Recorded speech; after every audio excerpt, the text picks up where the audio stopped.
the Sweet Track site is a prehistoric wooden walkway, the oldest one in the UK, that was made across about 2 kilometres of reed swamp 5,828 years ago. And it's only been preserved because of the waterlogged nature of the peat in which it's buried. So it's an incredibly rare site, and incredibly vulnerable to drying out of the peat, which would destroy it. And that's an increasing threat from climate change. So obviously it survived so long, it's finally coming off English Heritage's at-risk register. How has it survived so long, but suddenly we're worried about it in the 21st century? It's survived for thousands of years because the peat's always been waterlogged. But over recent centuries, there's been drainage for agriculture in the valley, and that's posed a risk to the site. And now climate change is accentuating that risk because of occasionally hotter, drier summers that are becoming more extreme and more frequent, although it might not feel like it all the time. So now, with this recent work we've done looking at this particular part of the Sweet Track, we can see that the wetland reserve is helping to protect it against that threat from climate change by holding a water table that's high even in the dry summers. So that's the good news that's come from this research, that the trackway is probably going to be preserved for hundreds more years of its almost 6,000-year life now. For those that have never heard of something like this before, why should they be really concerned about this and its protection and its future? Sites like the Sweet Track are very important because they're so rare in archaeology, where organic materials such as wood, only survive in exceptional conditions. So they give us our most complete picture of past societies, in this case the Neolithic, our early farming societies in the UK. And not only is the Sweet Track our earliest wooden trackway known from the UK, it's also had items deposited as offerings to the gods in the waters beside it. So it's probably our oldest ritual monument. So far older than things like the pyramids or Stonehenge. And that's why the site's incredibly important and why its survival means so much. It is underground, so, it doesn't have the pull of the pyramids or Stonehenge because you can't come and see it. It has to be kept in those wet waterlogged conditions where it is to be preserved.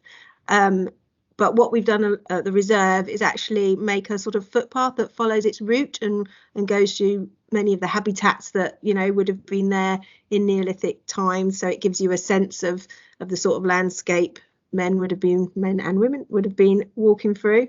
And we also, through our work with the South West Heritage Trust, have some reconstructions built that they built with their volunteers a few years ago. So we have a sort of reconstruction of the Sweet Track and also reconstruction of the Heath post track along the route, because there's many other trackways across Somerset, so there's a couple for people to see. People are very excited about the history in the county, aren't they? And there isn't that many modern discoveries in Somerset for us to be proud of, and certainly we don't have one of these every day. So it is an amazing piece of Neolithic history that we have in our county. Many of the pieces you can see at the Somerset Museum in Taunton, but to come to the actual site where it's running underground, and we've got this wonderful footpath that goes alongside where it runs with wonderful habitats of wet woodland and grassland and reed bed. It really gives you a sense of what it was like for early man who settled in the area, our ancestors. And there's some nice reconstructions that you can see that were built by volunteers for the South West Heritage Trust a few years ago. So although the actual trackway is preserved underground in that lovely dark wet peat, you can see some reconstructions and walk along them. What is the future now? What's going to be the big challenge going forward in the coming years? The project to preserve the Sweet Track has been going on for a long time. So 40 years ago in the 80s, a pump was put in to keep that area artificially high. And as Richard mentioned, with the challenges of climate change, and the drainage of the Somerset Levels in general, that poses a risk to a lot of the archaeology that's across the county. So going forwards, we're also obviously we're in the climate emergency, and we need to look at storing carbon, and peat soils, when they're wet, do store an enormous amount of carbon, as much as a forest. So all the organisations working conservation in Somerset are looking really carefully at how we can do that, and improve the water levels on our land holdings and influence others to do the same, to store that carbon and store that wonderful archaeology that's in the ground.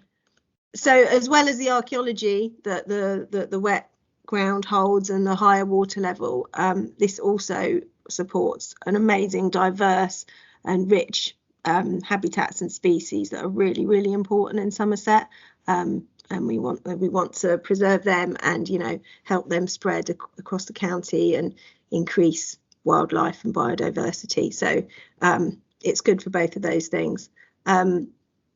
The other thing I wanted to say was, we've been preserving this monument for over 40 years, and recently the pump system that it's on was sort of coming to the end of its life. So Natural England has a Heritage on National Nature Reserves project running at the moment, and they helped us with funding to replace the pump and some of the valves, and this, along with Southwest Heritage's work looking at the condition of the monument, is what's enabled us to work with Historic England and take it off the at-risk register.